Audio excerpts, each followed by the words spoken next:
And our blockchain Veripart solution with additive manufacturing does create value. It removes the non-value added steps or processes that happen between my loading dock and your loading dock if you don't have to pay for transportation, warehousing, customs brokerage, inventory management, and whatnot.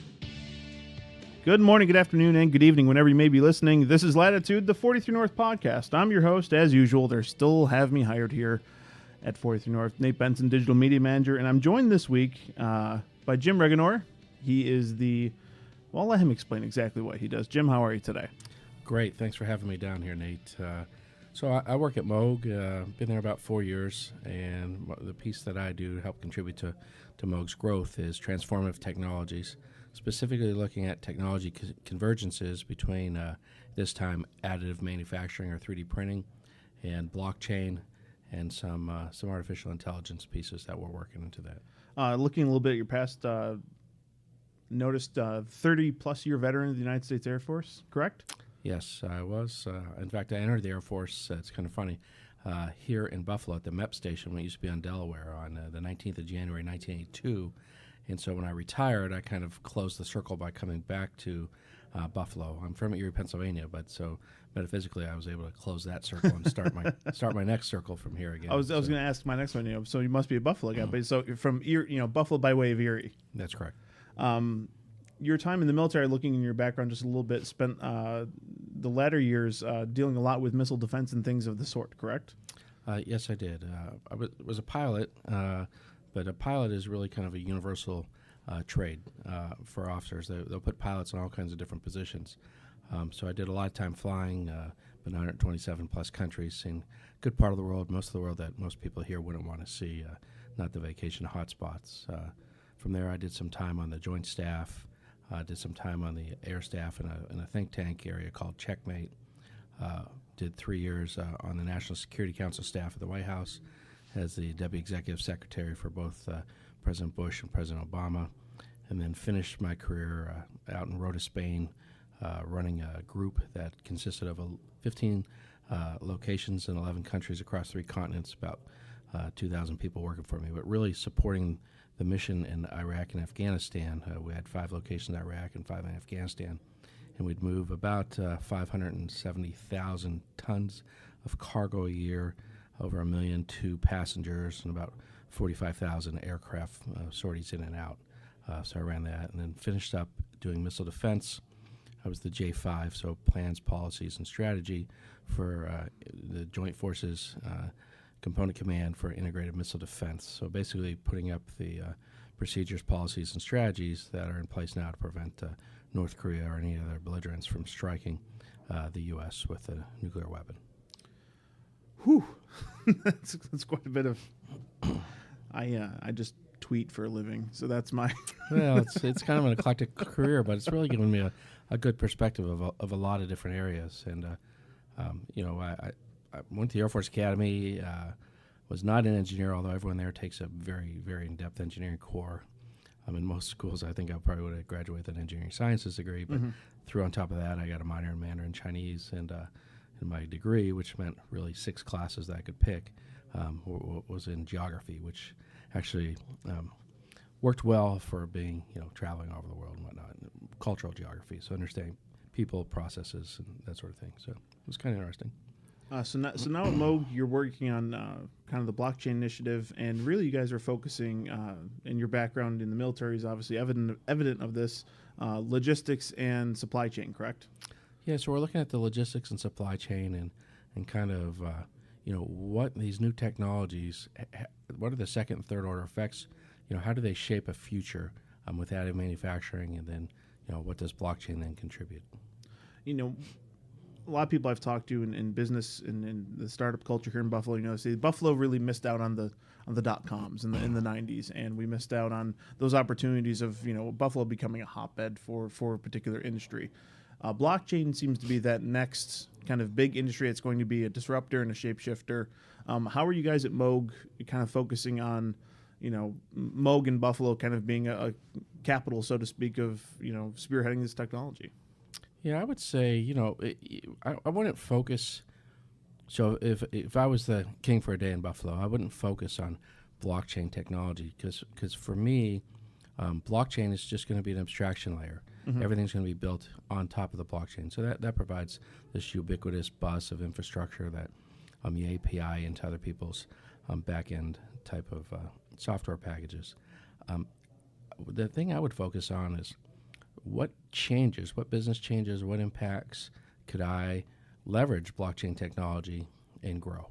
So if you look at changing the supply chain like we are at Moog and some of the other things we're doing, that to me is an area that I think the focus should be on. It shouldn't be on kind of this foundation or this abstraction layer, because there'll be plenty of people in the abstraction layer. And really, I think the money to be made, the education to be had is in how do you leverage that technology into creating this future. And it's going to be a strange future because it's a future based on trust. Yuval Harari wrote a book recently called The Brief History, Sapiens, A Brief History of Humankind the First 50,000 Years. And in the book, one of the premises that he has is, for the first 50,000 years of human history, people have been joined together by a story. So I'm a Catholic because I believe a Catholic story. I'm a Republican because I believe a Republican story. I'm an American because I believe this American story. And all these stories were kind of provided by these intermediaries, in the case of a Bible or a Constitution or a platform for a political party. But people were networked and joined together because of stories. For the first time in human history, we're creating an environment where people can be networked because of trust. No longer do you need that intermediary to provide that trust, that story. You can now have peer-to-peer trust. We've never been in an environment like that. So that's a big change taking place. The other change that's taking place is, for the first time in Earth's history, so over the millions and millions of years, species are going to be decided whether or not they thrive or they perish on the Earth, not by the system that's been in place, which is natural selection, but rather by intelligent design. And so man now has a hand in deciding what species thrive. And you see intelligent design in agriculture. Recently there's intelligent design. They've been doing some gene therapy in the womb on fetuses and so on. So I think we're really at this huge inflection point for the history of man to decide how then we leverage those tools of intelligent design and selection. How then do we leverage this environment, or this trust-based environment that's going to exist, where we no longer need an intermediary to provide a story? Now, that's a long-winded answer, but I would suggest pick up the book. Harari's a great author. There's quite a bit in there why Homo sapiens won out over Neanderthals and so on. A really, really interesting book, and I'll pause there. Sorry. no, you're getting kind of tangential. Yeah. So. So you mentioned trust. For those who don't have a great understanding of the blockchain, talk a little bit about how, especially with things like with Moog, IP is a huge part of your business. How does trust the blockchain come together in terms of logistics? Yeah, that's a great question. So trust. So right now, we sign NDAs. We do a lot of things to protect our IP. Every email that goes out, we have to say if there's technical data in it and whatnot. Some for government requirements, but other for internal requirements, so that we don't allow our IP or our trade secrets to get out. And then you want to be able to track that. So an audit trail is very important. What blockchain is going to allow you to do, if you think in kind of simple terms, is it records every single handshake that happens. So if you have a piece of data and you're going to move that data, and really what you're doing is you're exchanging the data or moving it through a process. So I would give it to you, Nate. We'd shake hands, and that handshake would be recorded. You'd turn around and give it to somebody else, and that would be recorded. But we're able to track that. We're able to track it on an immutable ledger, so it can't be forged, can't be tampered with, and it's distributed. So there's not one repository of where that ledger resides. So in order for you to come in and change something that happened on that ledger, you'd have to, say, change 1 million copies instantaneously at the same time. And blockchain, by nature, treats every transaction of those fraudulent until it's proved that's truthful. And there's a lot of different ways of proof. There's proof of work, proof of stake, and some other ways that folks prove the ledger pieces are. But if you think of kind of like if you had a notepad and each page is stacked up of ledger pages, well, you're able then to go back through every single handshake that ever happened and see every touch point. So you can audit very quickly the trail of where that data's gone. Now think in terms of, you build a train or you build an airplane, and there's an incident or an accident or failure of a part. Well, now very quickly you'll also be able to do a kind of a forensics audit to be able to go in very quickly and decide, hey, was it a form fit function, was it a material type of problem? If it was a material problem, can I neck it down to a specific machine, a specific build, maybe even a specific operator? And instead of having to go out and recall 20,000 applications, you may only have to go out and take 5 or 6 or 7. If you think of Johnson & Johnson last year, they recalled 20,000 hips because they didn't know which ones were bad in the lot. If they're able to, through blockchain, quickly go back through and say, hey, I only need this set of 20 hips, instead of 20,000, it allows you to make some very good business decisions and to really get to the problem. And ideally, they'd be able to but know by serial number or whatever which 20 hips it was, and just contact 20 people. Yeah. So, but really, what that does is it creates an environment where you can provide a greater level of trust, a greater level of safety, a greater level of security. So those are kind of the attributes of blockchain. In our case, we're using blockchain for counterfeit mitigation, for trace or provenance of a part, and then for tracking. In the old days, there's plenty of people that will counterfeit aircraft fasteners, washers, bolts, non-complex things. But today with 3D printing, if you have a printer, you could go out, in theory, you could counterfeit a very complex device or very complex part. So you got to be able to mitigate and identify what's a counterfeit part and what's not. So we're using blockchain for that too with the application we have, which is Moog Veripart is the name of it. So ideally what you guys are looking to do is, because right now Moog, manufactures a lot of parts and stuff. In 5, 10, 15 years from now, you're hoping that clients will be able to, through the blockchain, print their own Moog parts, whether it's in the, a battlefield or another location across the world, right? Yeah. So it's kind of interesting. So I'll refer to a lot of books because I'm one of these guys who most of my education's been provided by myself as of late. But there's a book called The Inevitables. And so, it's not the best situation. Moog would always like to manufacture our own parts and send them out. But we think that's inevitable that at some point people are going to say, hey, I just want to buy a digital file from you, and then I want to convert it to a physical item when I need it, where I need it. And because of the tools we have with 3D printing and blockchain, that set of circumstances exists today.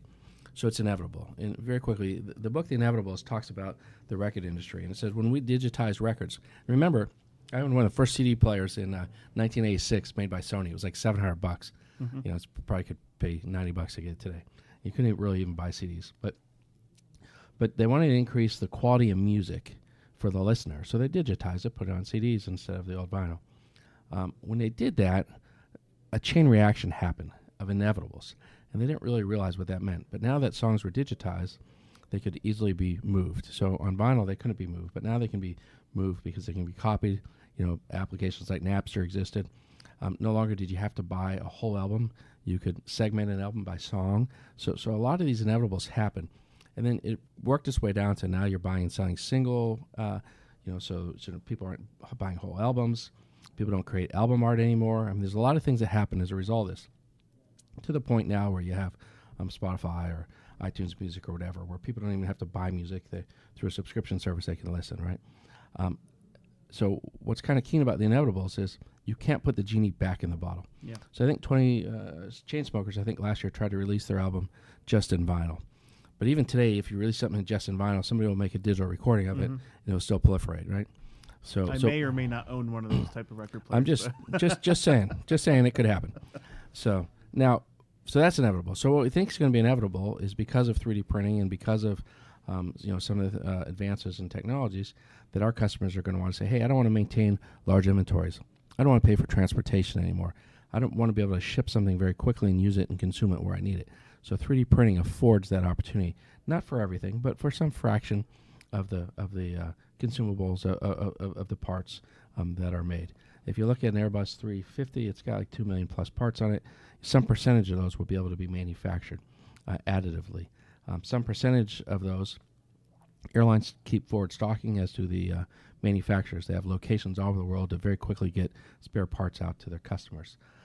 So what they'll be able to do now is be able to generate a part and not have to keep it on the shelf. Or if they have one on a shelf, as soon as they take it off, generate a new part. But they'll have a reliable source of supply. The other thing, the government oftentimes waits 200 plus days to get a forging or casting because they don't have a reliable source of supply. Additive manufacturing will allow them to make either a forging or casting additively or create a sand mold that they can pour into and then create these castings and bring these lead times down from 200-300 days down to a month or a handful of days. So think about if you owned your car today and you went to the dealer.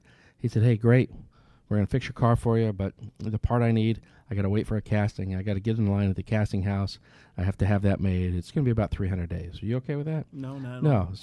So, when you look at trains, you look at planes, you look at ships, you look at all these things, especially in the transportation logistics business, when things are sitting on the ground not moving, then they're costing money, right? So you want to be able to take those non-value adds and keep things moving, keep transportation industry, logistics industry moving.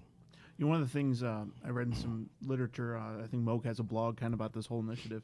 You guys use the reference of, aircraft carriers, while they're massive, they don't have a lot of space for just parts for all the aircraft. And, a system like this would be a perfect implementation so that they can create these parts on the fly when they need to for the aircraft. Yeah, so what we use at Moog and kind of how we got this, we just happened to, on blockchain, we had a colleague, Jim Regenor, who had been up to a hackathon at MIT. We do some work up there at the Center for Bits and Sciences.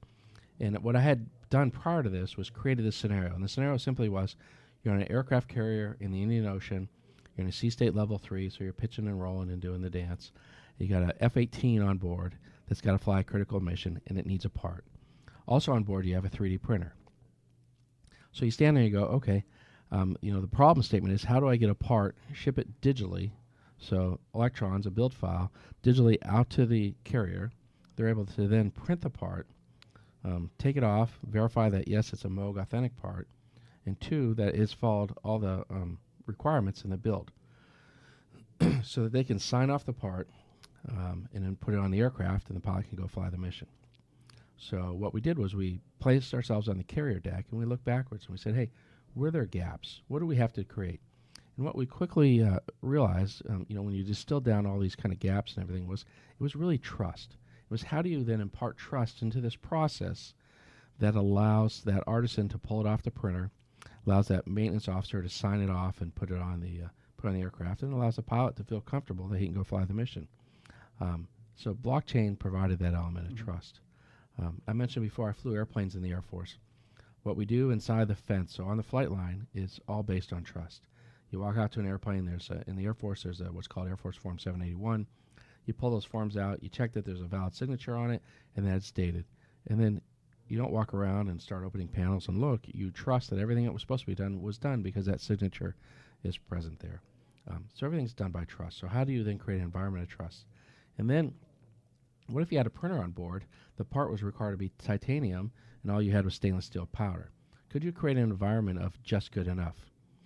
Just good enough exists today because oftentimes you'll see Navy airplanes flying around with speed tape on them, or I've even seen a plane with a tin can, soda can riveted in a spot before. So just good enough exists today. And so you maybe could create an environment, and airplanes will fly around with what's called an engineering deposition. So an engineer will sign off and say, okay, you can fly it with this condition, or fly it with this temporary repair.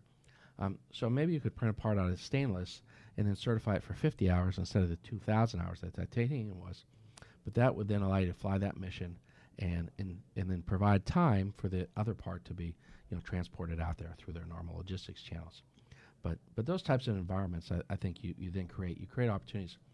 It's funny, we've been kind of talking about this to the Air Force for the last 2 years, and my partner George Small, our Chief Technology Officer up at Moog, and I've been out talking to the Air Force, and now we're hearing the same language back from the Air Force. So the Air Force 4-star in charge of Air Force Material Command, who's charged with maintaining the logistics for all the aircraft, all the depots, and throughout the Air Force, is now saying, hey, the Air Force wants to build this decentralized distribution network that we can send 3D printed parts where we need them, when we need them. So good, you're already ahead of the curve.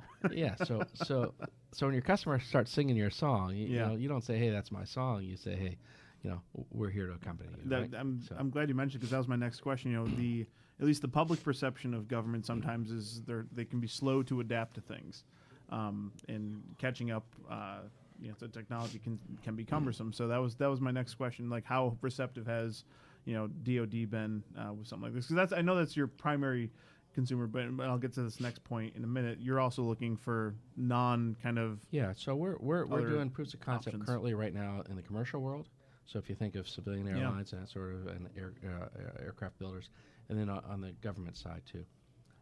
What you find on the government side, and one of the things you have to do, so it's kind of odd. So I spent like the first 2 years I was at Moog reading all these startup books, not for any other reason other than I was fresh out of the service, just trying to understand what the world looked like, and everybody had a startup and this and that. So the art of the start and the guy Kawasaki and a whole bunch of other startup books. But what it got me thinking about was, hey, how do you actually do kind of this internal startup? Because that's kind of what we're doing at Moog. And then how do you bring that to the government? What I found was the most important part was this: be the evangelist, right? So you have to go down in the depots. We have to actually talk to the engineers and start to get them to think about additive manufacturing, some of the other processes we have, so that it becomes part of the repair calculus. Today it's not, because it doesn't exist in the repair calculus. So one of the things we did is we partnered with a local university in the Oklahoma City area called Rose State College.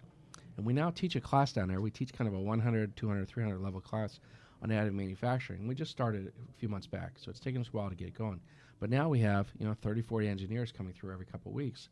So now they can see all the attributes of additive manufacturing, and they can start working that in their calculus. At the same time, we're also working to put an additive manufacturing center inside the depots. So kind of the field of dreams, if they'll build it, they'll come, right? But to help them with development, so to develop repairs. Production won't take place in the depots because they're restricted by law from competing with business. Sure. But we can develop repairs with them, get the technology transfer for them to start understanding it, and then we can do production here at Moog, which obviously will mean jobs in a brighter future for our company and for the local community. So I love that you kind of referenced it as you're starting a startup within a billion-dollar corporation. What challenges are there with something like that? And because I think a lot of our listeners are entrepreneurs, startup founders, things like that. In like as you mentioned, trying to convince big governments, big airlines, that this is the way of the future, so to speak, in terms of logistics and part supply.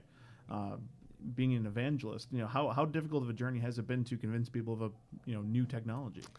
Yeah, so I would say everybody on the outside doing a startup, would be an entrepreneur. Mm-hmm. Everyone on the inside of a company trying to do it's this intrapreneur. Mm-hmm. I don't know if you've heard that term before. Yep. So it's a little bit strange. It's strange for me because I don't have a long lineage at Moog. I've been there 4 years, and my partner George, he's been there 20 plus years, as are the others that are on the team. But what we found was, you have to do some internal preaching, and you got to do some external preaching. Mm-hmm. So, and it's really a preaching and teaching type of scenario. So, we're fortunate. Our CEO and John Scannell and my group president Mark Trabert, really, really smart guys, right? And they know the Moog core business. So they're able to give me direction and mentorship to be able to start this up. It was new technology. It was something new to them. And I got to give them a lot of credit because they never said, hey, Jim, stop, you're wasting your time. What they said was, we think there's something there. Keep experimenting, keep discovering, keep ideating, and then come back to us. So, very frequently I'm back to them. And what we found in the last 2 years was, all the talk was Bitcoin, Bitcoin, Bitcoin, mm-hmm. and now it's blockchain, blockchain, blockchain. So there was this kind of tipping point probably about 4 or 5 months ago where people started talking about enterprise solutions. And what I find is when John is out traveling or Mark is out traveling, now their peers are talking about blockchain. So all of a sudden they're like, well, heck, we got a blockchain thing going. We've been going for about 2 years. So they're able to, understand the technology, but more importantly, understand how to make a business. Now, John Scannell will define innovation at Moog simply by saying innovation is bringing value to our customers. Mm-hmm. We don't have an internal focus on innovation. It's an external, always on the customer face. So with that very simple definition of what innovation is, it's easy then to create environments or these ecosystems that will create value for our customers. And our blockchain Veripart solution with additive manufacturing does create value. It removes the non-value added steps or processes that happen between my loading dock and your loading dock if you don't have to pay for transportation, warehousing, customs brokerage, inventory management, and whatnot. So it relieves margin pressure from Moog and cost pressure from the customer. But again, it requires you to really kind of go through the new technologies.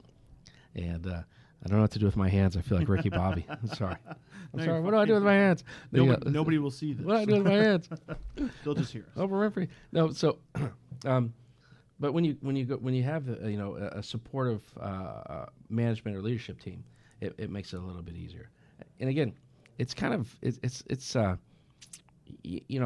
really very strongly want to be a cheerleader for everything, but again, they have to learn what they're cheering for, right? Yeah. So it's kind of like, I really had to start liking football before I would stand up on the sidelines and get crazy, or really like hockey before I started banging on the glass, But it took me a while. So, but they're there, supportive, and helping us move this along and really focus. Moog is a company focused on growth, focused on technology. We're founded by Bill Moog, who's an entrepreneur, and an inventor, and a creator, and a genius. Unfortunately, I never had a chance to meet him, but those roots are still alive and present in Moog. The fact that we're talking about blockchain, and we're an aircraft company and we make aircraft parts, really is a testament to that. 3D printing obviously is such a huge industry now, and it's come down to the consumer level. I think a lot of people, including myself, have several 3D printers in their home, or we'll get there eventually. Some of the websites I see, people upload files, 3D print your own Darth Vader or whatever, and then Disney will come in and throw an injunction on that website saying you can't do that. It's a copyrighted part by Disney. From a consumer level, that could be one of those areas where this goes to down the like, hey, if you want to buy a toy, but it's not out there, you can buy that verified kind of part number and then download it at home. And I think that's his way of connecting it to consumers a little bit. Yeah, so when you look at the trends that are taking place in the consumer market, platform-based businesses, Airbnb, shifting the burden of ownership away from the operator, Ubers, everything as a service, those are kind of the mantras in the consumer space. Well, those same things are now we're starting to see in the business to business space, or in the network to network spaces. But how do you get around that? Well, think in terms of subscription-based services instead of licensing. So maybe Disney will sell a subscription. You can print all 7 of the 7 dwarfs, right? You don't have to sit there and cherry pick which ones you want, because or maybe it'll be like the Inevitables. You'll be able to print 1 dwarf and not have to take the other 6 if you don't want. But you'll create this environment through subscription-based services that'll allow you to do that. In the parts business, in aircraft, automotive parts, so what kind of car do you drive? I drive a Subaru. So you take the Subaru down to the Subaru dealer, and let's say you have an issue. He'll say, "Hey Nate, do you want a Subaru part, or maybe I can save you a couple bucks because I'll give you this part just as good as a Subaru part, but it's made by another manufacturer." I'll take the cheaper part. You take Why the not? cheaper part, right? So that environment exists in the aircraft industry too. They're called PMA parts. So somebody goes out and gets certified as a second source. So there's other folks that are able to make parts that are the same exact functionally as the part that they are substitutes for. But we're looking at how do we leverage those new business models. So we're looking at subscription-based services on this platform. We're also looking at moving the burden of ownership. We're looking at manufacturing as a service, as opposed to you have to own a machine. If you just want to buy a file from me and then you can get somebody else to print it, then it kind of fits in those models. And maybe this question is not for this podcast, but I'm thinking of it at the moment, so that's okay. Take the airline, for example. They subscribe to the Moog, part subscription service, and they download a couple parts, but they also have a nice 3D scanner as well, and they wanted to scan the part themselves and then cancel this. People do that with like subscription software all the time. They find a way to pirate the software and do it. Like, how do you get around something like that? So there's regulatory requirements that that keep people from being able to do that. Okay. That would then become a counterfeit part. So I think it's important to make a differentiation here. One is making a replica, which is what you just said. I scan it, and we do scan-to-print type of jobs at Moog today. In fact, we took it was a cover to an F-15. We just scanned it, and we were going to print it. Well, it had a scratch on it, so we scanned it, and we let the build file stay exactly like it was and print it. Well, it printed with that same scratch on it. That's the type of fidelity you get. Now, in reality, we could have went in and cleaned it up on the file before we printed it, but we didn't. We said, let's look at the fidelity. But that should scare everybody. Yeah. Okay? Because you have that level of fidelity. So when you go back to counterfeiting these complex parts, you want to make sure that they don't get into the supply system. In our case, with the Moog Vera part, you'd pick your part up. It's got a unique hash or a QR code. You can scan it with your phone, and it'll tell you, yep, it's a verified good Moog part, or whomever. It could be Siemens or Honeywell or Raytheon, whoever's going to participate. But if you scan it, it comes up red and says, oh, that hash number already exists. That means somebody's taken my part, just what you said, and maybe recreate it and put that hash number on. Well, what that then would cause you to do is go pull that other part out of service, because you know one of those two parts is counterfeit, fraudulent. Within our part at Moog, we'll build in an identifier, a watermark, thumbprint, so to speak, that you'll be able to tell which is real and which one isn't. If you get to this, that would be called a Byzantine double spend in the blockchain terminology. If you get to this Byzantine double spend, you need to differentiate between what's real and what's fake. So, but yes, so the airline, what's going to preclude them from doing that? Parts have to have provenance in the airline business, in the aircraft business. So they wouldn't be able to show provenance for just making that part. But I will tell you, that's not going to stop people from trying to do it, because if there's a will, there's a way, and we find that, and the government finds that, and everybody. So one of the things we've done is we've actually gone down, and we talked to the House Armed Services Committee and the Senate Armed Services Committee, and we wanted, there's already in the DFAR, so Defense Acquisition Regulations, there's a call out in there for electronic components to be able to show part provenance. So the pedigree, provenance is another word for pedigree. Be able to show part provenance. What we've done is said, hey, look, there's the opportunity for people to do this counterfeit of additive manufacturing parts. We think that the same type of language should be applicable to additive manufactured parts. So what we found in the markup for the NDAA, so the National Defense Authorization Act for 2018, there's language that then calls that out, which we think is very important. It's very important because remember what I said, Moog, we're focused on safety. We're focused on the certainty of the manufacturing process to ensure that, people, especially in the airplane business, people are up there and they have the absolute best opportunity for safe flight. You want the number of takeoffs to equal the number of landings. That's very important, unless you're a parachutist. So. An old Air Force joke there. I think my father-in-law told me one. He was a mechanic in the Air Force. So. I got a few more takeoffs than landings, but when I was parachuting. So, but as far as me actually flying on the controls, my number's equal. That's a good thing. My passengers are very happy with that. So. Kind of wrapping this up. How Buffalo's got a blossoming startup scene. With Launch New York, Startup New York, 43 North, Z80 Labs. We're all trying to bring in and grow companies naturally. How can Buffalo kind of be on the map in terms of blockchain, 3D printing, additive manufacturing? What do we need to do institutionally, and why should startups start coming to Buffalo in those spaces? Yeah, so that's a great question. And when I look at it's not Buffalo. The power, and you guys have said this and you've heard it, the power is in the network, right? So you have a pretty strong industrial base here. You have Moog. You got some of the other larger auto manufacturers.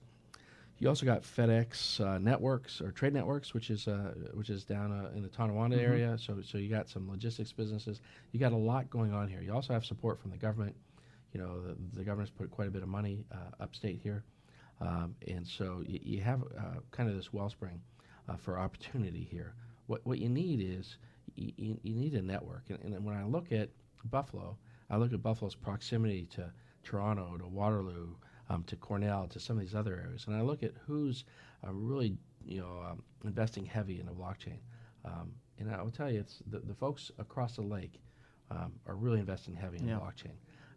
So when you look across Lake Ontario, that light is very, very bright in Toronto. They did the same with AI as well. It's very 10, bright. 15 years ago. So what we got to do is find a way to be able to work cross-border, to create this network of networks, this collaborative space that we can grow our blockchain at the same rate that they're growing it in Toronto or in the Waterloo space.